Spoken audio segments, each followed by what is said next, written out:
अब इसके ऊपर लॉन्ग क्वेश्चन आता है और ये मोस्ट इंपॉर्टेंट लॉन्ग क्वेश्चन के तौर पे आ सकता है। इसका डिफरेंस आ सकता है, आपने इस तरह टेबल में बनाना है। इसका ये एक इलेक्ट्रॉन, ये दूसरा इलेक्ट्रॉन, ये तीसरा। और अस्सलाम वालेकुम बच्चों, आज का जो हमारा टॉपिक है वो है formation of covalent compounds. Covalent bond हमने पीछे पढ़ा है, हमने ये पढ़ा है कि कोवलेंट बॉन्ड क्या होता है। ऐसा बॉन्ड जो कि म्यूचुअल शेयरिंग ऑफ इलेक्ट्रॉन से उनकी म्यूचुअल शेयरिंग होती है और म्यूचुअल शेयरिंग से जो बॉन्ड बनता है वो कोवलेंट बॉन्ड होता है।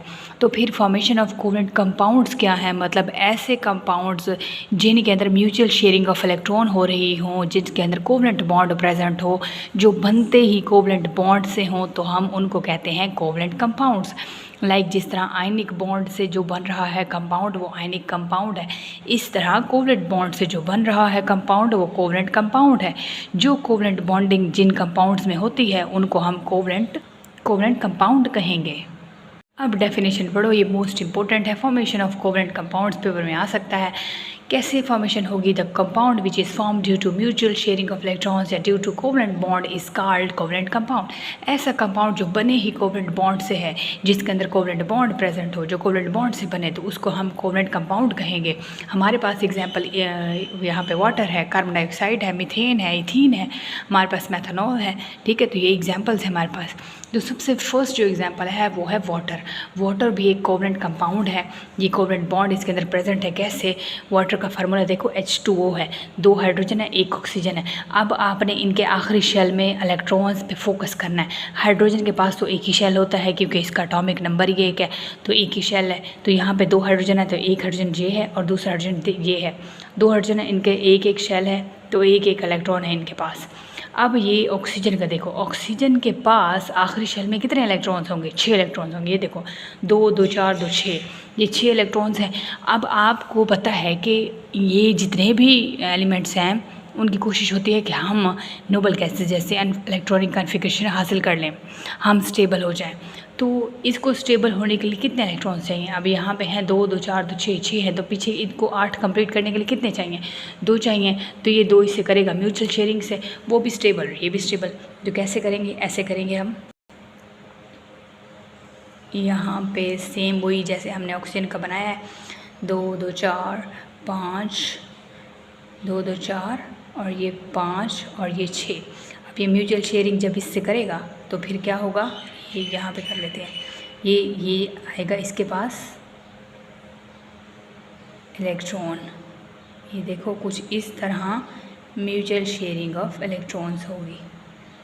अगर मैं कुछ इस तरह बना लूँ, ये कुछ इस तरह म्यूचुअल शेयरिंग का होगी। स्ट्रक्चर बिल्कुल इस तरह होगा, जिस तरह ये ऐसा नहीं होता स्ट्रक्चर, इस तरह भी स्ट्रक्चर हो सकता है या हम इस तरह भी स्ट्रक्चर बना सकते हैं।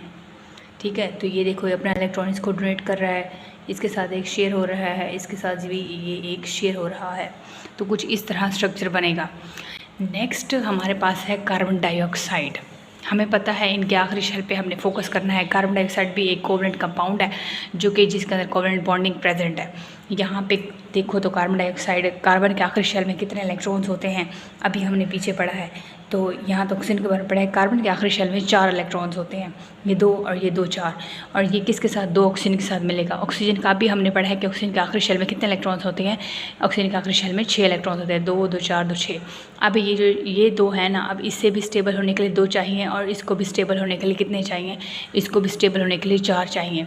तो ये 2 यहाँ से और 2 यहाँ से म्यूचुअल शेयरिंग करेंगे और इस तरह कुछ बॉन्ड बनेगा हमारे पास। नेक्स्ट हमारे पास है मीथेन। मीथेन भी एक कोवलेंट बॉन्ड है और इसके अंदर भी म्यूचुअल शेयरिंग ऑफ इलेक्ट्रॉन्स होती है। अब मीथेन का फार्मूला है CH4। हमें पता है कि कार्बन के आखिरी शेल के अंदर कार्बन के 4 इलेक्ट्रॉन्स होते हैं इसके आखिरी शेल के अंदर, और इसे 4 चाहिए, 4 मज़ीद बॉन्ड बना सकता है, इसे 4 इलेक्ट्रॉन्स चाहिए, म्यूचुअल शेयरिंग से ये बॉन्ड बनाएगा। अब इसको कौन देगा? 4 इलेक्ट्रॉन्स। अब इसके साथ हाइड्रोजन है, 4 हाइड्रोजन देंगे। ये देखो, इसके आखिरी शेल में 4 इलेक्ट्रॉन है, 1 2 3 4, और ये एक हाइड्रोजन ये देगा, एक ये और ये। इस तरह कुछ स्ट्रक्चर बन जाएगा। ये और ये देखें कुछ इस तरह, 1 2 3 और ये 4, ये 1 ये 2 और ये 3 और ये इस वाला 4। तो कुछ ये इस तरह स्ट्रक्चर बन जाएगा। ये देखो, ये म्यूचुअल शेयरिंग, ये म्यूचुअल शेयरिंग, ये म्यूचुअल शेयरिंग, ये 1 2 3 4, ये CH4 बनेगा इस तरह इसके म्यूचुअल शेयरिंग से। नेक्स्ट है हमारे पास इथेन। इथेन एग्जाम्पल है, ये भी हमारे पास है, कोवलेंट बॉन्ड है, कोवलेंट बॉन्ड की एग्जाम्पल है। इथीन है हमारे पास। इथीन कैसे बनेगा? इथीन का जो फार्मूला है वो है C2H4 है हमारे पास, 2 कार्बन है और 4 हाइड्रोजन है। अब होगा क्या, 2 हाइड्रोजन इसके साथ होंगे, 2 हाइड्रोजन इसके साथ होंगे, क्योंकि 2 कार्बन है, 1 कार्बन के साथ 2 हाइड्रोजन होंगे। और अब ये देखो यहाँ पे हर कार्बन के अंदर, अब 2 कार्बन है ना, 1 कार्बन के आखिरी शेल में 4 इलेक्ट्रॉन है, ये देखो 1 2 3 4। अब इसके भी आखिरी शेल में 4 इलेक्ट्रॉन, ये दूसरी कार्बन है, 1 2 3 4। अब इसको हाइड्रोजन आएंगे, 4 हाइड्रोजन आएंगे और यहाँ पे इस तरह कुछ स्ट्रक्चर बनेगा। अब यहाँ पे देखें ये कुछ इस तरह स्ट्रक्चर बनेगा। ये देखें ये कार्बन है, इसका ये 1 इलेक्ट्रॉन, ये दूसरा इलेक्ट्रॉन, ये तीसरा और ये चौथा। ये दूसरी कार्बन का अगर मैं बनाऊँ तो ये कुछ इस तरह बनेगा। ये 1 2 3 और ये 4 इलेक्ट्रॉन है। अब इसके साथ देखें 4 हाइड्रोजन हैं और यहाँ पे 1 हाइड्रोजन इसके साथ आके बॉन्ड बनाएगी, दूसरी इधर आएगी बॉन्ड बनाएगी। इस तरह 1 हाइड्रोजन इसके साथ आके बॉन्ड बनाएगी। इसको मैं करती हूँ रेस, 1 हाइड्रोजन इसके साथ आके बॉन्ड बनाएगी और 1 इसके साथ आके बॉन्ड बनाएगी। तो ये कुछ इस तरह बनेगा। अब यहाँ पे डबल बॉन्ड शो होगा, ये देखो डबल बॉन्ड, ये कुछ इस तरह स्ट्रक्चर बनेगा C2H4 का, क्योंकि ये इथीन है हमारे पास। तो इथीन भी एक कोवलेंट कंपाउंड है और इसके अंदर भी बॉन्डिंग जो है वो म्यूचुअल शेयरिंग होती है और इसके अंदर भी कोवलेंट बॉन्डिंग होती है।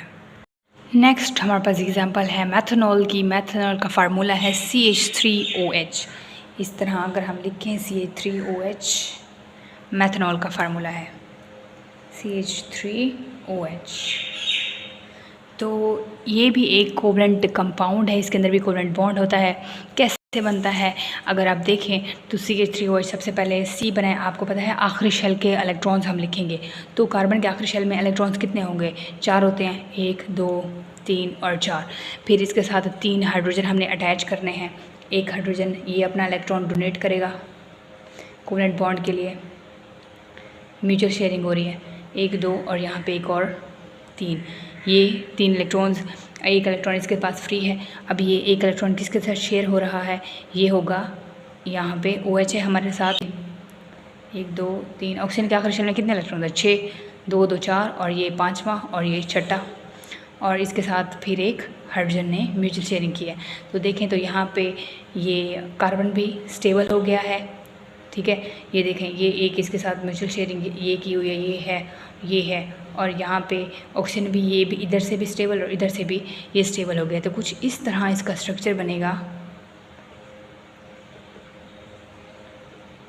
OH। ये है आपके पास मेथनॉल का स्ट्रक्चर। ये है C3OH जो कि कोवलेंट कंपाउंड है, मेथनॉल है और इसके अंदर जो बॉन्डिंग होती है वो होती है कोवलेंट बॉन्डिंग। इसकी अपने बार बार प्रैक्टिस करनी है और ये बहुत आसान है। फिर भी समझ नहीं आया तो आप बता दीजिएगा, मैं अगेन समझा दूँगी। और ये बहुत आसान है, इसको आप एक बार देखें। सिर्फ आपने आखिरी शेल वैलेंस शेल के इलेक्ट्रॉन्स देखने होंगे और उसको फिर बॉन्डिंग में आपने ले रखना होगा। नेक्स्ट जो हमारा टॉपिक है वो है polar and non polar covalent bonds. ये भी टाइप है कोवलेंट बॉन्ड की। अब इसमें कुछ पोलर है और कुछ नॉन पोलर है, यानी शेयरिंग होगी लेकिन किसी के ऊपर चार्ज है, कुछ पोलर है और कुछ नॉन पोलर है। अब पोलर बॉन्ड और नॉन पोलर बॉन्ड में फ़र्क क्या है? अब इसके ऊपर लॉन्ग क्वेश्चन आता है और ये मोस्ट इंपॉर्टेंट लॉन्ग क्वेश्चन के तौर पे आ सकता है। इसका डिफरेंस आ सकता है, आपने इस तरह टेबल में बनाना है, प्रॉपर्टीज़ लिखी हुई हैं आपने साथ लिखना है। अब पोलर बॉन्ड क्या है? पोलर बॉन्ड ऐसे एटम्स के बीच होते हैं जो दो डिफरेंट एटम्स होते हैं, यानी हेट्रो एटम्स के बीच। अब यहाँ प्रॉपर्टीज़ लिख दी हैं। फर्स्ट प्रॉपर्टी ये है कि टाइप्स ऑफ एटम, मतलब किस किस्म के ये एटम्स होते हैं जो कि ये पोलर बॉन्ड बनाते हैं या नॉन पोलर बॉन्ड बनाते हैं। तो ये हेट्रो एटम्स पोलर बॉन्ड बनाते हैं, मतलब डिफरेंट एटम्स हो सकते हैं, कंबाइन होंगे तो जो बॉन्ड बनेगा वो पोलर बॉन्ड बनेगा। तो फिर नॉन पोलर क्या होते हैं? होमो एटम्स। होमो का मतलब होता है सेम, मतलब same atoms combine to form non polar bond. Next जो है वो प्रॉपर्टी आ रही है इलेक्ट्रोनेगेटिविटी की, इलेक्ट्रोनेगेटिव डिफरेंस। अब जो डिफरेंट एटम्स हैं इनके दरमियान इलेक्ट्रोनेगेटिव डिफरेंस होगा, एक बहुत कम होगा और एक ज़्यादा होगा इलेक्ट्रोनेगेटिव। इलेक्ट्रोनेगेटिविटी क्या थी? Ability to attract shared pair of electrons toward itself. एक शेयर्ड पेयर इलेक्ट्रॉन्स को अपनी तरफ खींचने की ताकत जो है वो इलेक्ट्रोनेगेटिविटी है। अब इलेक्ट्रो डिफरेंस हेटेरो एटम्स के बीच में है, बट नॉन पोलर जो है उसके अंदर तो कोई EN, यहाँ में ना इलेक्ट्रोनेगेटिविटी को मैं EN लिख दिया, तो इलेक्ट्रोनेगेटिव डिफरेंस इनमें तो है ही नहीं, बट इनमें है। थर्ड जो है वो है पोलैरिटी। पोलैरिटी का मतलब पोल्स बनना, पार्शियल पॉजिटिव पार्शियल नेगेटिव। अब जो पोलर हैं इनके अंदर 2 डिफरेंट पोल्स बनेंगे, क्रिएट होंगे, एक पार्शियल पॉजिटिव होगा, एक पार्शियल नेगेटिव होगा। बट जो नॉन पोलर है, अब नाम से रहा है नॉन पोलर है, तो ये पोल्स तो यहाँ नहीं बनेंगे, तो नो पोलैरिटी। 4 वाली जो प्रॉपर्टी है वो ये है कि बॉन्ड करेक्टर कैसा है इनमें। तो बॉन्ड करेक्टर देखें तो अब जाहिर है ये जो पोलर बॉन्ड्स हैं इनके अंदर पोलर इन नेचर होंगे इनका, और जो नॉन पोलर बॉन्ड है वो नॉन पोलर इन नेचर होंगे। अच्छा, जो 5th वाले है एग्जांपल है कि अब पोलर इन नेचर कौन से हैं? फॉर एग्जांपल ये 2 डिफरेंट एटम्स हैं, हेटेरो एटम्स हैं, इनके इलेक्ट्रोनेगेटिव डिफरेंस देखें। अगर हम इस तरह सिर्फ एक हाइड्रोजन और ऑक्सीजन को देखें तो इसके ऊपर पार्शियल पॉजिटिव है, इसके ऊपर पार्शियल नेगेटिव है।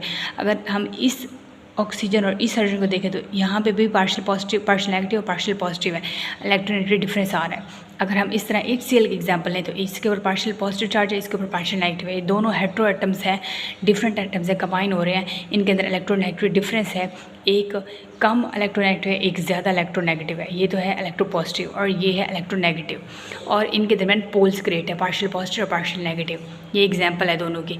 नॉन पोलर की देखें तो सेम एटम्स के दरमियान होता है, कोई इलेक्ट्रोनेगेटिव डिफरेंस नहीं है, कोई पार्शियल पॉजिटिव नेगेटिव का सीन ही नहीं है। तो यहाँ पे देखो तो यहाँ पे H2 सेम एटम्स है दोनों, हाइड्रोजन हाइड्रोजन, यहाँ पे तो कोई डिफरेंस नहीं है इलेक्ट्रोनेगेटिव, यहाँ पे दोनों सेम एटम्स है। इस तरह क्लोरीन का देखें, Cl2 की देखें तो यहाँ पे भी कोई पोलैरिटी नहीं है, और यहाँ पे भी कोई इलेक्ट्रोनेगेटिव डिफरेंस नहीं है, क्योंकि ये दोनों सेम एटम्स हैं और ये नॉन पोलर नेचर है।